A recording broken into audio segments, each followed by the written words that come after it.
ಎಲ್ಲರಿಗೂ ನಮಸ್ಕಾರ. ನಾನು ದವಂಡಗಲ್ ಅಕ್ಷು.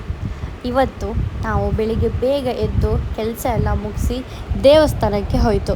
ಯಾಕಂದರೆ ಮದುವೆ ಕೆಲಸಗಳೆಲ್ಲ ಸ್ಟಾರ್ಟ್ ಮಾಡಲಿಕ್ಕಿಂತ ಮುಂಚೆ, ಅಂದರೆ ಶಾಸ್ತ್ರಗಳೆಲ್ಲ ಸ್ಟಾರ್ಟ್ ಮಾಡಲಿಕ್ಕಿಂತ ಮುಂಚೆ ನಮ್ಮ ಊರಿನ ಗ್ರಾಮ ದೇವತೆ ಆದ ಚಾಮುಂಡೇಶ್ವರಿ ಅಮ್ಮನಿಗೆ ಒಂದು ಹೂವಿನ ಪೂಜೆ ಕೊಟ್ಟು ಎಲ್ಲ ಕೆಲಸ ಕಾರ್ಯಗಳನ್ನು ಯಾವುದೇ ಥರದ ವಿಘ್ನ ಇಲ್ಲದೆ ನೋಡ್ಕೋ ಅಮ್ಮ ಅಂತ ಹೇಳಿ ಒಂದು ಒಳ್ಳೆ ಪೂಜೆ ಕೊಟ್ಟು ಮಾತಾಯಿ ಚಾಮುಂಡೇಶ್ವರಿ ಅಮ್ಮನ ಹತ್ರ ಪ್ರಸಾದ ಸ್ವೀಕಾರ ಮಾಡಿ, ಅದಾದಮೇಲೆ ನಾವು ಮನೆಗೆ ಬಂದು ಮದುವೆಗೆ ಬೇಕಾಗಿ ಚಪ್ಪರಕ್ಕೆ ಇದು ತೋರಣ ಕಟ್ಟುವಂಥದ್ದು ಎಲ್ಲ ಮಾಡಲಿಕ್ಕೆ ಸ್ಟಾರ್ಟ್ ಮಾಡಿದ್ವಿ. ಕಾರಣ ನಮ್ಮ ತೋರಣ ಕಟ್ಟೋಕ್ಕೆಲ್ಲ ರೆಡಿ ಮಾಡ್ತಾಯಿದ್ದು. ಇದು ನಮ್ಮ ಚಪ್ಪರ. ನಮ್ಮದು ಈಗ ಮದುವೆ ಮನೆಯಲ್ಲ, ಸೊ ಮದುವೆ ಮನೆ ಲುಕ್ ಬರ್ಕಾದ್ರೆ ಚಪ್ಪರಕ್ಕೆ ತೋರಣ ಕಟ್ಟಬೇಕು. ನಾನು ಸಹ ಕೆಲಸ ಮಾಡ್ತಾಯಿದ್ದೀನಿ. ನಂಗೆ ಇನ್ನೂ ಸುಮಾರು ಕೆಲಸ ಬಾಕಿ ಇತ್ತು, ಎಲ್ಲ ಮಾಡಿ ಬರ್ತೀನಿ.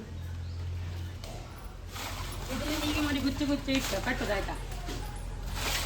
ಇದನ್ನ ಹೀಗೆ ಮಾಡಿ ಇಷ್ಟು ನೀರು ಹಾಕಿ ಸ್ವಲ್ಪ ಹೊತ್ತು ತೊಳಿಬೇಕಾಯ್ತಾ? ತೊಳೆದಾದ್ಮೇಲೆ ಅಲ್ಲೆಲ್ಲ ಕ್ಲೀನ್ ಆಗುತ್ತೆ.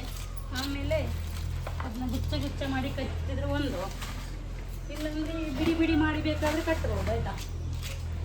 ಬಿಡಿ ಬಿಡಿ ಮಾಡಿ ಕೊಟ್ಟರೆ ಲೈಕ್ ಆಗ್ಬೋದು, ಗುಚ್ಚ ಗುಚ್ಚ ಮಾಡುವಂತ. ಹಾಗಿದ್ರೆ ಬಿಡಿ ಬಿಡಿ ಮಾಡಿ ಕಟ್ಟುವ.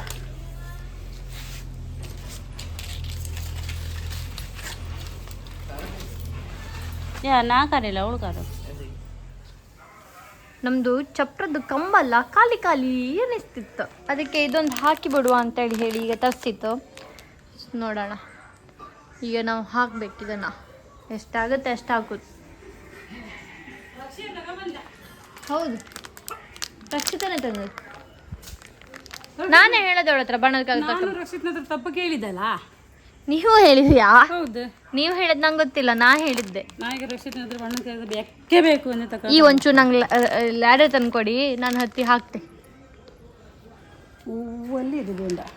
ಬೊಂಡ ಬೇಡ, ಬೊಂಡ ಅದು ಆರು. ಮದುವೆ ಕೆಲಸ ಅಂದರೆ ಒಂದಾದ್ಮೇಲೊಂದು ತುಂಬ ಕೆಲಸಗಳಿರ್ತದೆ. ಈ ಕೆಲಸ ನಾನೇ ಯಾಕೆ ಮಾಡ್ತಾ ಇದ್ದೀನಿ ಅಂದರೆ, ನನ್ನ ತಂಗಿ ಪಾಪ ಬೆಳಿಗ್ಗೆಯಿಂದ ಸಂಜೆ ರಾತ್ರಿ ತನಕನೂ ನನ್ನ ಮದುವೆಯಲ್ಲಿ ಓಡಾಟ ಮಾಡಿದ್ದಾಳೆ. ಎಲ್ಲ ಕೆಲಸ ಈ ವಿಡಿಯೋದಲ್ಲಿ ಅವಳಿಲ್ಲ. ಯಾಕಂತೇಳಿ ಹೇಳಿದರೆ, ಪಾಪ ಬೆಳಿಗ್ಗೆ ಹೋದವಳು ಬಪ್ಪು ಸಮಯ 7 ಗಂಟೆ ಆಗಿದೆ. ಅಲ್ಲಿ ತನಕನೂ ಅವಳು ಹಾಲಿಗೆ ಹೋಗಿ ವಿಚಾರಿಸೋದಿರ್ಬೋದು, ಆಮೇಲೆ ಹೊರಗಡೆ ಅದು ತರೋದು ಇದು ತರೋದು ಎಲ್ಲ ತರೋದು ಅವಳೇ ಮಾಡಿದ್ದಾಳೆ. ಎಲ್ಲ ಕೆಲಸವನ್ನು ಅವಳೇ ಮಾಡಿದ್ದಾಳೆ. 100ಕ್ಕೆ 90% ಕೆಲಸ ಅವಳು ಒಬ್ಬಳೇ ನಿಂತು ಮಾಡಿದ್ದಾಳೆ ಅಂತೇಳಿ ಹೇಳಿದರೂ ಸಹ ತಪ್ಪಾಗಲಿಕ್ಕಿಲ್ಲ. ಅಷ್ಟು ಕೆಲಸ ಮಾಡಿದ್ದಾಳೆ ನನ್ನ ತಂಗಿ. ಸೊ ಅವಳಿಗೊಂದು ಬಿಗ್ ಥ್ಯಾಂಕ್ ಯು. ಯಾಕಂದರೆ ಅದು ಅವಳ ಜವಾಬ್ದಾರಿನೂ ಹೌದು. ಹಾಗೆ ಅವಳು ಬಾಯಿ ಮುಚ್ಕೊಂಡು ಕೂತ್ಕೊಳ್ಬೋದಲ್ಲ, ನಾನು ಮಾಡೋದಿಲ್ಲ ನನಗೆ ಆಗಬೇಕು ಅಂತೇಳಿ ಹೇಳಿ. ಇಲ್ಲ, ಅವಳು ಹಾಗೆ ಮಾಡಲಿಲ್ಲ. ಎಲ್ಲ ಕೆಲಸವನ್ನು ಮಾಡಿದ್ದಾಳೆ. ನಂದು ಸ್ವಲ್ಪವೇ ಕೆಲಸ ಅವಳಿಗೆ ಹೋಲಿಸಿದರೆ.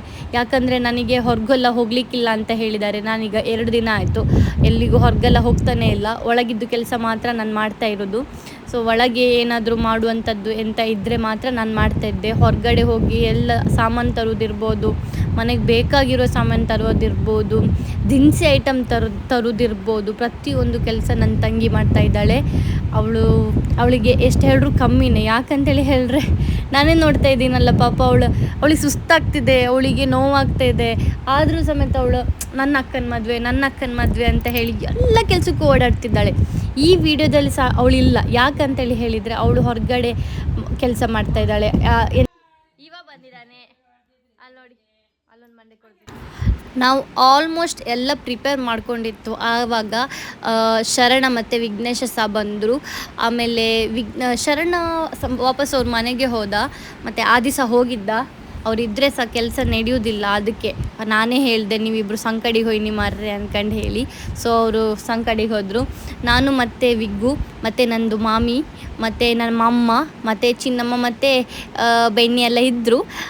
ಅವ್ರ ಮಕ್ಕಳು ಬಿಡಿ, ನಾವೆಲ್ಲ ಸೇರ್ಕೊಂಡು ನನ್ನ ದಡ್ಡ ಇದಿಷ್ಟು ಸಮೇತ ನನ್ನ ದಡ್ಡನೇ ತಂದುಕೊಟ್ಟಿರುವಂಥದ್ದು.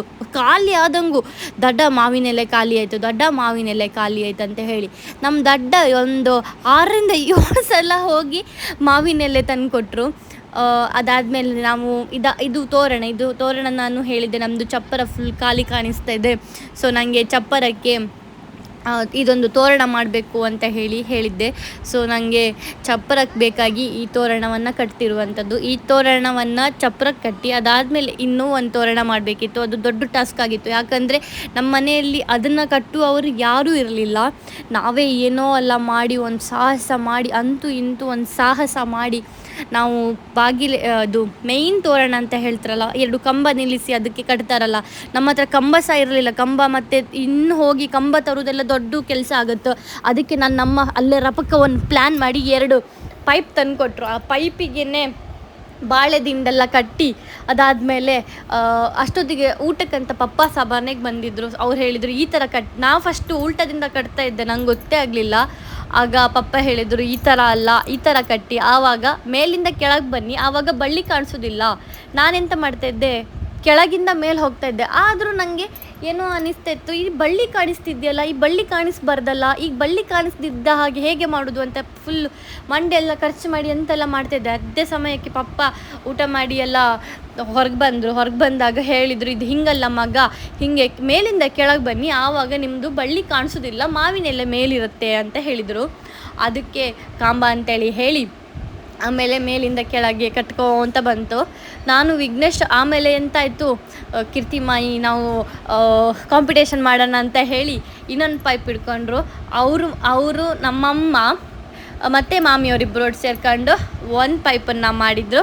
ನಾನು ವಿಗ್ಗು ಸೇರ್ಕೊಂಡು ಮತ್ತು ತನುಶ್ರೀ ಎಲ್ಲೆಲ್ಲ ಒಟ್ಟು ಮಾಡಿ ಕೊಟ್ಲು. ಆಮೇಲೆ ನಾನು ವಿಗ್ಗು ಸೇರ್ಕೊಂಡು ಇನ್ನೊಂದು ಪೈಪ್ ಮಾಡಿ ನಾವು ಕಂಪ್ಲೀಟ್ ಮಾಡ್ತು. ಇದಕ್ಕೆಲ್ಲದಕ್ಕೂ ಮೇನ್ ಕಾರಣ, ಮೂಲಭೂತ ಕಾರಣ ನನ್ನ ದಡ್ಡ. ಯಾಕಂತೇಳಿ ಹೇಳಿದ್ರೆ ಅವ್ರು ಎಷ್ಟು ನಮಗೆ ಎಂಥದ್ದು ಮಾವಿನ ತುಂಡಿ ಇರ್ಬೋದು ಇದನ್ನೆಲ್ಲ ತಂದುಕೊಟ್ರು, ಎಲ್ಲವನ್ನು ಮಾಡಲಿಕ್ಕೆ ಹೆಲ್ಪ್ ಮಾಡಿದರು. ಮತ್ತು ಈ ಏಜಲ್ಲಿ ಇಷ್ಟು ಓಡಾಡೋದಿತ್ತಲ್ಲ, ಅದು ತುಂಬ ದೊಡ್ಡ ಇದು. ನಮಗೇನೆ ಸಾಕಾಯಿತು ಅಂತ ಅನಿಸ್ತಿತ್ತು. ಆದರೆ ನನ್ನ ದಡ್ಡ ಎಂತ ತನ್ನಿ ಅಂತ ಹೇಳಿದ್ರು ತರ್ತಾಯಿದ್ರು. ನಮಗೆ ಭಾರಿ ಖುಷಿ ಆದಿತ್ತು. ಇಂಥದ್ದೊಂದು ದಡ್ಡ ಇರೋದಕ್ಕೆ ನಮಗೆ ಭಾರಿ ಖುಷಿ. ಯಾಕಂತೇಳಿ ಹೇಳಿದ್ರೆ ಎಂಥದೇ ಹೇಳಿದ್ರು ಸಹ ಮಾಡ್ತೆ ಅಂತೇಳಿ ಹೇಳ್ತಾರೆ ಹೊರತು ಯಾವತ್ತೂ ಸಮೇತ ಇಲ್ಲ ನಂಗೆ ಆಗೋದಿಲ್ಲ, ನಾನು ಮಾಡೋದಿಲ್ಲ ಅಂತ ಹೇಳೋದಿಲ್ಲ. ಸ್ವಲ್ಪ ಗುರ್ರುಗುಸ್ಸು ಅಂತರು ಆದರೂ ಸಮೇತ ನಾವು ಏನು ಹೇಳ್ತಲ್ಲ ಅದನ್ನು ಮಾಡಿಕೊಡ್ತಾರೆ ನಮಗೆ. ನಮ್ಮ ದಡ್ಡ ಇರ್ಬೋದು, ನನ್ನ ತಂಗಿ ಇರ್ಬೋದು, ನನ್ನ ಅಮ್ಮ ಇರ್ಬೋದು, ಎಲ್ಲ ತುಂಬ ದಿನದಿಂದ ನನ್ನ ಮದುವೆಗೆ ಓಡಾಟ ಮಾಡೋದ್ರಲ್ಲೇ ಆಯಿತು ಪಾಪ ಅವ್ರದ್ದು. ನನ್ನ ಅಮ್ಮ ನನ್ನ ತಂಗಿ ಅಂತೂ ತುಂಬ ಓಡಾಟ ಮಾಡಿದ್ದಾರೆ, ತುಂಬ ಅಂದರೆ ತುಂಬ. ನನಗೆ ಹೇಳಲಿಕ್ಕೆ ಆಗೋದಿಲ್ಲ, ಅಷ್ಟು ಓಡಾಟ ಮಾಡಿದ್ದಾರೆ. ಅಲ್ಲಿ ಹೋಗೋದು ಇಲ್ಲಿ ಹೋಗೋದು ತುಂಬ ಕೆಲಸಗಳನ್ನು ನನ್ನ ಅಮ್ಮ ತಂಗಿ ಮಾಡಿದ್ದಾರೆ.